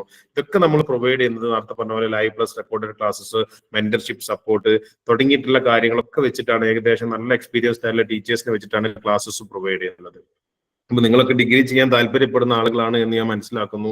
അപ്പൊ ഈ ഡിഗ്രി ചെയ്യാനുള്ള നിങ്ങൾ ഈ താല്പര്യത്തിൽ നിങ്ങൾ ജോയിൻ ചെയ്യാൻ ആഗ്രഹിക്കുന്നുണ്ടെങ്കിൽ നിങ്ങൾക്ക് എജുമി ഓപ്റ്റ് ചെയ്യാമെന്നുള്ളൊരു കാര്യം കൂടി ഞാൻ മുന്നിൽ പറഞ്ഞു നോക്കുന്നു. വെറും നമ്മളൊരു സെമസ്റ്ററിന് മേടിക്കുന്നത് 3750 രൂപയാണ് ഇപ്പം നമ്മൾ മേടിക്കുന്ന ഒരു ഫീസ് എന്ന് പറഞ്ഞാൽ. ഡിഗ്രി ചെയ്യാൻ വരുന്ന ഒരു കുട്ടീൻ്റെ അടുത്ത് ഒരു സെമസ്റ്ററിന് മേടിക്കുന്നത് നമ്മുടെ 5-ാം വാർഷികമൊക്കെ പ്രമാണിച്ചിട്ടുള്ള ഒരു ഫീസിലുള്ള കുറച്ചുകൂടി ഓഫർ ഒന്നാണ്. 3750 രൂപയാണ് നമ്മൾ ആകെ ഫീസായിട്ട് മേടിക്കുന്നത്. അപ്പൊ നിങ്ങൾ ഡിഗ്രി പഠിക്കാൻ താല്പര്യപ്പെടുന്ന ആളുകളാണെങ്കിൽ നിങ്ങൾക്ക് എജുമി ആയിട്ട് കോൺടാക്ട് ചെയ്യാം. നിങ്ങൾ ജോയിൻ ചെയ്ത ഗ്രൂപ്പിൽ ഉള്ള അഡ്മിൻസ് ആയിട്ട് ബന്ധപ്പെടാം, അല്ലെങ്കിൽ ഇപ്പൊ ഞാൻ കമന്റ് ബോക്സിലിട്ട് നമ്പറുമായിട്ട് ബന്ധപ്പെടാം. നിങ്ങൾക്ക് ഡിഗ്രി ചെയ്യാം. ഇനി നിങ്ങൾക്ക് എന്തെങ്കിലും ഡൗട്ട്സോ കാര്യങ്ങളോ ക്ലിയർ ഉണ്ടെങ്കിൽ ഇപ്പൊ നിങ്ങൾക്ക് ചോദിക്കുകയും ചെയ്യാം. നിലവിൽ വന്ന മാറ്റങ്ങൾ കാര്യങ്ങൾ കുറെ ആൾ ഏകദേശം കാര്യങ്ങളൊക്കെ നമ്മളിപ്പോൾ ഡിസ്കസ് ചെയ്തു പറഞ്ഞു. ഇനി നിങ്ങൾക്ക് എന്തെങ്കിലും ഡൗട്ട്സോ കാര്യങ്ങളോ ചോദിക്കേണ്ടതുണ്ടെങ്കിൽ നിങ്ങൾക്കത് ചോദിക്കാവുന്നതാണ്.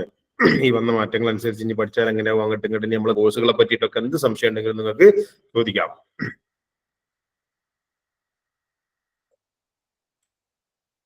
മൊത്തം ക്ലിയർ ആയി എന്നുള്ളതാണ് അല്ലേ? ആർക്കും ഡൗട്ട്സ് ഒന്നും കാണുന്നില്ല. അല്ലെങ്കിൽ ഡിഗ്രിക്ക് ഇതുവരെ ജോയിൻ ചെയ്യാത്ത ആളുകളാണ്, ഡിഗ്രിക്ക് ജോയിൻ ചെയ്തിട്ട് ക്ലാസ്സസ് അന്വേഷിക്കുന്ന ആളുകളാണെങ്കിൽ നിങ്ങൾക്ക് എജുമിയിലെ ക്ലാസ്സസ് ഉപയോഗപ്പെടുത്താം. കൂടുതൽ അറിഞ്ഞ് അന്വേഷിച്ചിട്ടൊക്കെ ചെയ്താൽ മതി. അപ്പോൾ നിങ്ങൾ കൂടുതൽ ഡീറ്റെയിൽസ് അറിയണമെങ്കിൽ കമന്റ് ബോക്സിൽ ഇപ്പൊ ഞാൻ ഇട്ടിട്ടുള്ള നമ്പറിൽ ബന്ധപ്പെടാം. അതല്ലെങ്കിൽ നിങ്ങൾ ഓൾറെഡി ജോയിൻ ചെയ്തിട്ടുള്ള നമ്മുടെ എൻട്രി ഗ്രൂപ്പ് ഉണ്ടാവും, അതിലുള്ള അഡ്മിൻസുമായിട്ട് ബന്ധപ്പെട്ടാൽ മതിയാവും. അപ്പൊ ആർക്കും ഡൗട്ട്സ് ഒന്നും ഇല്ല. 4 വർഷത്തേക്ക് മാറിയ ഡിഗ്രി എങ്ങനെ ചെയ്യാം, എങ്ങനെ കംപ്ലീറ്റ് ചെയ്യാം എന്നുള്ള ഡൗട്ട്സ് ഒക്കെ ക്ലിയർ ആയോ?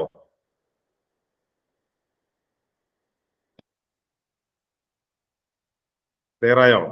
ഡൗട്ട്സ് ഉണ്ടെങ്കിൽ ചോദിച്ചോളൂ. മൈക്ക് ഓൺ ചെയ്തിട്ട് ചോദിച്ചോളൂ, അല്ലെങ്കിൽ ടൈപ്പ് ചെയ്തിട്ട് ചോദിച്ചോളൂ.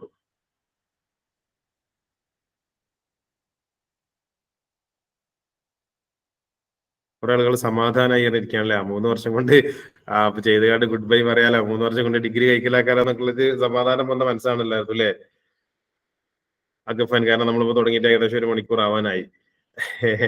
അവനെ അധികം നീട്ടി വലിച്ചു കൊണ്ടുപോകാൻ അധികം സാറേ, ഞാന് അജ്മാലിൽ തന്നെ ഡിഗ്രി സെക്കൻഡ് ഇയർ ആണ്.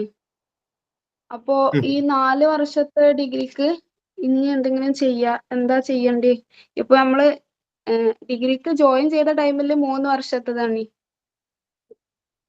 ഇനി ജോയിൻ ചെയ്യാൻ പോകുന്ന ആളുകളെ ഈ 4 വർഷം ബാധിക്കുള്ളൂ. ഇതുവരെയുള്ളവർക്ക് അവർ ജോയിൻ ചെയ്ത സമയത്തുള്ള കോഴ്സ് സ്ട്രക്ചർ തന്നെയാണ് കോഴ്സ് മുന്നോട്ട് പോവുക. മാറിയത് ഇനി പുതിയ അഡ്മിഷൻ. അപ്പൊ നിങ്ങൾക്ക് സാധാരണ ഡിഗ്രി കഴിഞ്ഞ 2 വർഷം പി ജിക്ക് പോവാം. ചിലപ്പോൾ യൂണിവേഴ്സിറ്റീസ് നിങ്ങൾക്കും ചിലപ്പം 1 സെം കൂടി കൂടുതൽ പഠിച്ചാൽ ഹോണർ സർട്ടിഫിക്കറ്റ് തരും എന്നുള്ള ഒരു ഡിസിഷനിലേക്ക് വരികയാണെങ്കിൽ നിങ്ങൾക്ക് ഒരു 2 സെം കൂടി കൂടുതൽ പഠിച്ചാൽ മതിയാവും. നിലവിൽ അടുത്ത ഈ അക്കാഡമിക് ഇയർ മുതൽ അഡ്മിഷൻ എടുക്കുന്നവർക്കാണ് ഈ 4 വർഷം എന്നുള്ളത് വരുന്നത്.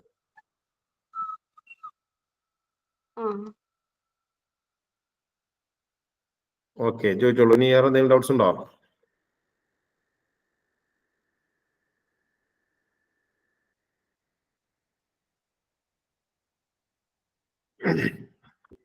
ഡിഗ്രിക്ക് ജോയിൻ ചെയ്യാൻ താല്പര്യപ്പെടുന്ന ആളുകൾ ഉണ്ടെങ്കിൽ നിങ്ങളെ നമ്പർ കമന്റ് ബോക്സിൽ എഴുതിയിട്ടോളൂ. നമ്മൾ ഓഫീസിൽ നിങ്ങളെ ബന്ധപ്പെടും കേട്ടോ, ഡീറ്റെയിൽസ് ഒക്കെ പറഞ്ഞു തന്ന്. അപ്പൊ അങ്ങനെ ഉണ്ടെങ്കിൽ കമന്റ് ബോക്സിൽ എഴുതിയിടാം, അല്ലെങ്കിൽ കമന്റ് ബോക്സിൽ കൊടുത്ത നമ്പറിൽ നിങ്ങൾക്ക് ബന്ധപ്പെടാം. രണ്ടും ചെയ്യാം. ഇനി എന്തെങ്കിലും ഡൗട്ട്സോ കാര്യങ്ങളോ ഉണ്ടോ?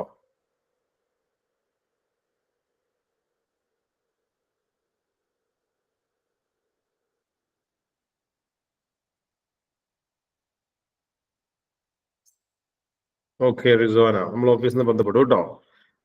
നമ്പർ കമന്റ് ബോക്സിൽ എഴുതിയിട്ടോളൂ. ഡയറക്റ്റ് നിങ്ങൾ വിളിച്ച് ഡീറ്റെയിൽസ് കാര്യങ്ങളൊക്കെ പറഞ്ഞു നിങ്ങൾ ഡൗട്ട്സ് ക്ലിയർ ചെയ്തിട്ട്. അപ്പൊ നിങ്ങൾക്ക് ഡൗട്ട്സ് ഒന്നും ഇല്ല എന്നാണ് ഞാൻ മനസ്സിലാക്കുന്നത്. അങ്ങനെയാണെങ്കിൽ നമുക്ക് അവസാനിപ്പിക്കാമെന്ന് തോന്നുന്നു. എന്തെങ്കിലുമൊക്കെ ഡൗട്ട്സ് ഉള്ളവരുണ്ടെങ്കിൽ നിങ്ങൾ ജോയിൻ ചെയ്തൊരു എൻട്രി ഗ്രൂപ്പ് ഉണ്ടാവുമല്ലോ, അവിടെ നിങ്ങൾക്ക് ഡൗട്ട്സ് ചോദിക്കാം കേട്ടോ. അതിലുള്ള അഡ്മിനിസ്ട്രേറ്റർ ചോദിച്ചാൽ മതി. റിഷാൻ എല്ലായിടത്തൊക്കെ. Thank you. നിങ്ങളൊക്കെ ഓഫീസിൽ നിന്ന് ബന്ധപ്പെട്ട ഡീറ്റെയിൽസ് പറഞ്ഞു തരൂ കേട്ടോ.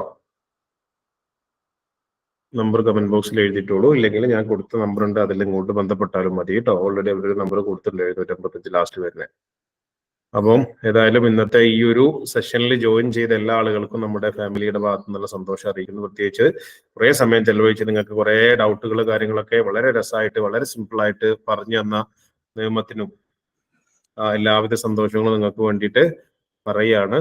നമുക്ക് ഡൗട്ട് ചോദിച്ചോളൂ. റിഷാൻ ഇളയടത്ത് ഡൗട്ട് ഉണ്ട് എന്ന് പറഞ്ഞത് ഡൗട്ട് ചോദിച്ചോളൂ. മൈക്ക് ഓൺ ചെയ്തിട്ട് ചോദിച്ചോളൂ.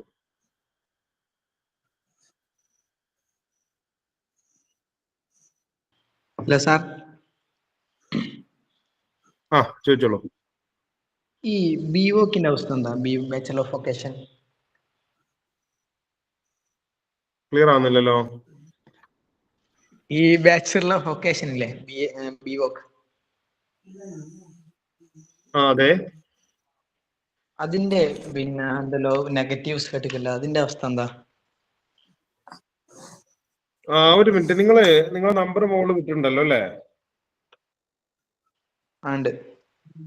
യെസ് അതിന്റെ ക്ലിയർ ആയിട്ടുള്ള കാര്യങ്ങൾ ഉണ്ടാവും. നിങ്ങൾക്ക് പറഞ്ഞുതരാം, ക്ലിയർ ചെയ്ത് തരാം കേട്ടോ.